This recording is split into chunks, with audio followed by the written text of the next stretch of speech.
So much more coming up from Philip Ingram, MBE, former senior military intelligence officer, joins us always on a Thursday, and it's always good to have you in the studio, Philip. Anyway, but particularly when we've got such a big issue like, should the UK join the US if they go ahead with airstrikes on Iran in that war? This is your area of expertise. I asked you earlier, do you think we will? Do you think we should? I think we should, and I think we will. We're already involved. We're providing the United States support because of the bases that they're launching a lot of the attacks, or could launch a lot of the attacks from. We're providing wider. And we have to give permission for the US to launch those. Yes, when they're using RAF bases in the UK, they're using RAF Akrotiri in Cyprus. We're providing other support that I probably can't talk about on air, the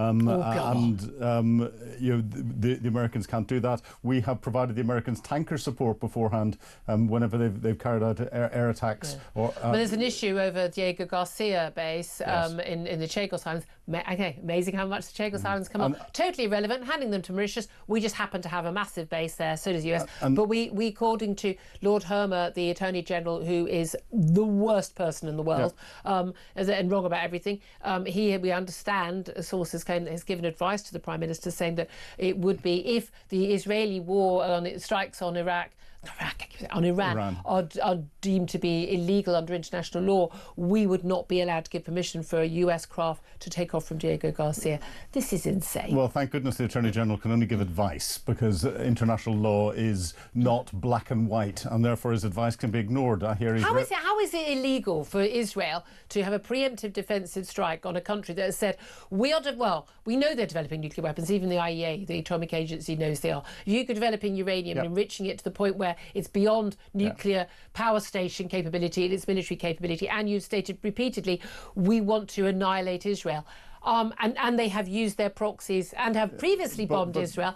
I'm not quite sure how people don't think it's a defensive act. But this is the same Attorney General who won't refer individuals back to the courts again to get their sentences taken to a proper level for raping children, who represented Jerry Adams, who's represented terrorists and horrible regimes around the world against the British state. Why is in this position? I do not know. So his advice isn't worth the paper it's written on. If he's just an old human rights lawyer chum of the Prime Minister. Well, exactly. And we're going to be hearing a lot more about Lord Hermer. And is dangerous, is very dangerous.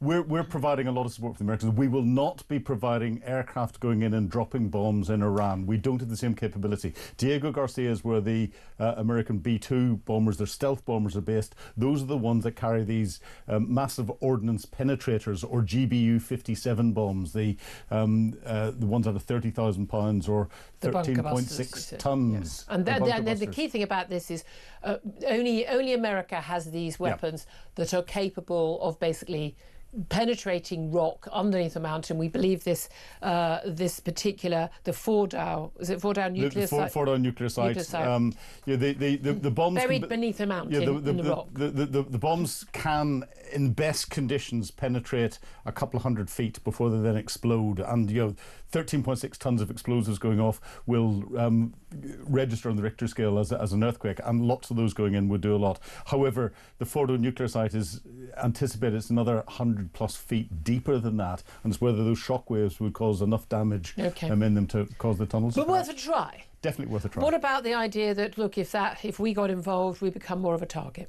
We're already a target. Iran hates us probably more than it hates the United States. It blames the UK for many of its ills, and part of that goes right back... Our past in the Middle East, or...? Yeah, part of that's under our past in the Middle East, because Iran was never a homogenous country until officials in Whitehall in London took a map and drew a straight line with a ruler and went, we've taken Persia, we've split it up into this, and you've got that. We'll call that bit Iran. They hate us. We're the little Satan. They hate us already. So we've also. I mean, a big little our Satan. security services foiled an Iranian plot on British territory only recently. It hasn't even gone to court yet. I mean, we know what they're doing. They've been funding virtually every terror plot going.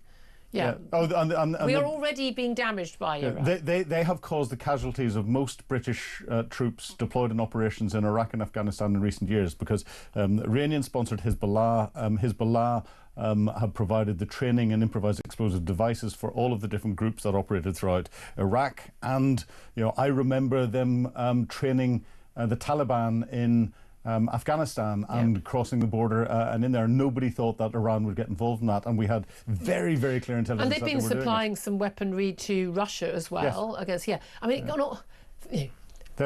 they need to be gone. They do need to be gone. End of. OK. Definitely. I'd love to hear your thoughts on this. 0344 499 1000 is the number to call. It's the latest coming out of Iran. The Iranian foreign minister has confirmed that he is due to meet with his British and European counterparts tomorrow. Bear in mind, of course, the British Foreign Secretary David Lammy is today in America meeting with Marco Rubio, the US Secretary of State. That was a last-minute trip. Also from Israel, the Israeli defense minister says Iran's supreme leader, quote, cannot continue to exist.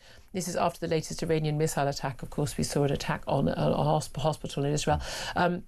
It is quite extraordinary. The Iron Dome, the protection for Israel is extraordinary. If they did not have this protection, we would be seeing mass casualties in Israel. One of the things I want to put to you, and I put this to the Israeli ambassador, Zibi Hotfeli, who's in the studio yesterday. Some people are saying, look at these precision attacks that Israel is carrying out. Iran is blatantly, openly attacking civilians, no question at all. They're not attacking any military sites. Israel is quite clearly the precision bombing of these targeting of not just military sites, nuclear sites, but the scientists, the military leaders.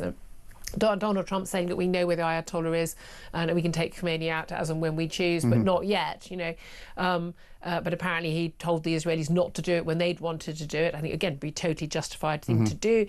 The niceties of international law notwithstanding, I just don't care. This is about national survival.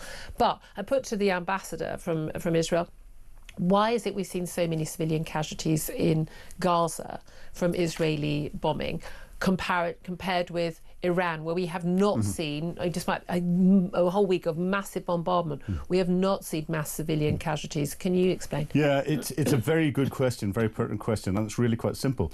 Iran does not tend to put its military infrastructure in the middle of built-up civilian areas. And where Israel has had to target those built-up civilian areas to get individual military leaders in their apartments, they have had very, very accurate intelligence that they are in those apartments. And those military leaders don't surround themselves with lots of other civilians to keep them safe in it. Whereas in Gaza, Hamas deliberately put their military infrastructure under civilian infrastructure. Yeah. They deliberately brought lots of civilians in and around where they would put their military placements. And even if you drop the most accurate of weapons, and Israel only has a few of them, even if you drop the most accurate weapons, the collateral damage that comes from whenever something goes bang is going to kill civilians that are in the area if they're there. So two just very, very different policies. This is down, again, something we've been making a point for a long time. This is Hamas policy. It's Hamas policy. Hamas want as many civilian casualties as possible. They want as many pictures of children on our televisions that are suffering as possible because they know that's... It is incredible to me, though, reports after reports about all these attacks by Israeli forces on civilians who are queuing up to get humanitarian aid. And it's amazing, given that everyone apparently in Gaza has a mobile phone, how little footage there ever is of these actual Israeli soldiers firing on these people. And I still can't work out, why would the Israelis provide a load of aid and then after these awful reports about Israeli attacks on civilians, mostly, I don't know for sure, most likely false because they're coming out of Hamas-led media and foreign and health ministry, and aid workers who just frankly couldn't possibly know what had actually happened to those people who are coming in. That all these people apparently never had mobile phones on when the IDF are actually firing. But what on earth would be the motivation for the IDF to do that? Well, the only motivation would be if they thought that their positions were going to be stormed and overrun, especially if people had weapons and therefore were Hamas. And Hamas are caught because they are not controlling the food supply into the people. Which is how they make money. Well, it's not only how they make money. I've seen videos of them dealing with people who haven't followed the Hamas route, and what they do is they beat them with sticks, then shoot them with semi-automatic weapons in the legs before they then shoot them in the head. and they do that publicly in front of everyone with women and children surrounded them, and nobody's doing that. And we never see pictures of Hamas fighters being taken into the hospitals to be treated. Funny that. They're never there. No, even though they make up roughly half of those who've been killed. Exactly. Even under Hamas's own figures. Exactly. Yeah, it's utterly bizarre. It's almost like what we're being told about what's happening isn't entirely true. Oh, I know. Never. Who's going to tell the BBC that, though? No, let's look. We talked about these benefits bill rising, and I will come back to that. And we talked about migrants, and we're going to be coming on to that with Stephen Wolfe in a few moments. Let's get to some other topics, because 2 drugs to treat Alzheimer's have been rejected for use by the NHS because their benefits are too small to justify their high cost. This is a decision by NICE, the National Institute for Health and Care Excellence. They are basically standing by their earlier decision. It was reviewed to turn down, I don't know who makes up the names of these drugs. I'm going to get it wrong, but I'll try anyway. Donanemab, or I don't know, and lecanemab. Probably completely different pronunciations, but they considered new information submitted by the manufacturers. The various Alzheimer's charities said the decision was disappointing and a painful setback. But these 2 drugs are made by 2 different companies. They say they're going to appeal. But they work in a similar way. They slow down the early stages of Alzheimer's. It's a huge step forward. But they cost a lot of money. You need to have brain scans regularly. They need to be administered regularly. It's not just give someone a pill and it's all over and done with. There is a huge cost to the NHS. Do you think it was the right decision? Well, you have to let NICE do it, but the cynic in me turns around and says, who's going to benefit out of that apart from the patient? It would be the local authorities, which is because it would reduce the need for social care. Is the NHS going to benefit out of it? No, it's a massive cost to the NHS, and therefore if you compare it to the fat jabs, actually who benefits from the fat jabs? It's the NHS, because what they're doing is... No, it doesn't. There's no evidence that it will. No, this is the thing. I don't understand why we're not giving a drug to people who are suffering from early stages dementia and Alzheimer's, but we're going to give, which so far untreatable, but we are going to give people free fat jabs on the NHS. Given that you lower your appetite anyway on these drugs, you will be spending less money on food, certainly on the takeaway. You're only getting these on the NHS if you're massively overweight. You're not massively overweight because you're eating too much broccoli. You're massively overweight because you're living on takeaways. Sorry, end of. And you're buying a lot of unhealthy food. So the money you're saving on that alone, you could afford. Same reason I don't think we should give nicotine patches out on NHS. If you can afford to buy cigarettes, you can afford your nicotine patches. I think it's just obscene. I don't know whether these, I'm not a medic, I don't know whether these drugs are any good, but I don't understand some of the things that we are willing to spend money on, which can easily be solved by people doing things themselves. This is, yes, I agree, individuals should pay towards their jobs and all the rest of it if it's a lifestyle issue, in the same way with nicotine patches. But it's the NHS that's going to win out over a longer term, because it'll stop people getting diabetes as early. That's a big cost for the NHS. The actuarial firms, the pension firms, they have not changed how they're going to be making payouts based on whether or not people are on these jabs. If these jabs were having the massive impact they were going to have, and people were going to lose all this weight, they weren't going to get so much cancers, diabetes, heart attacks, have amputations, all of that stuff. If that were the case, and these people were going to keep the weight off, if that's the only basis on which these you would have that benefit for individuals and the NHS. If that were the case, people would be living longer, and then they would have to. The pension companies would have to pay out lower annual dividends. They're not doing that, and they're not doing it because they've looked into the studies and they know that these jabs won't work long term. And that's because the studies are too short term at the moment for them to make those levels of financial decisions. No, you come off the drugs, you put the weight back on.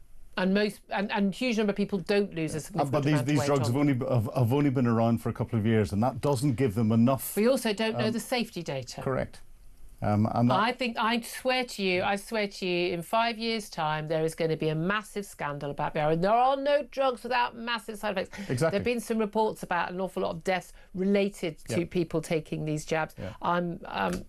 No, every drug's got side effects. You take antidepressants, and you and I had to take antidepressants, and you open the indicators and warnings thing and read it, and the top thing says this drug could make you depressed. It could make you suicidal. I'm not sure this is a good drug. Why am I on this? I know, exactly. Well, we should talk about one final word, quick on this one. Notting Hill Carnival, if they don't get any more cash to deal with basically policing and public safety. We're talking about, was it 1 million, 2 million people sometimes at this carnival in Nottingham? I used to live just round there. Most people who live there just frankly board up their homes and get the hell out for that long weekend. But do you think that they should be either moved? Do you think they should be getting more public cash? No, they need to make the cash themselves. The policing bill in 2023 alone was £11.7 million. Yeah. Last year there was 8 people stabbed at it. 2 to death. Anything where it's normal for people. Hey, no, a few people got stabbed. Hey, people are on drugs. A few people have been sexually assaulted. No, that's wrong. It's like football hooligans, football matches. I'd ban all football because of the hooliganism that goes on. I think we've strayed into different territory now, but there we are. I'm going to leave the totalitarian supreme leader, Philip Ingram, for a moment.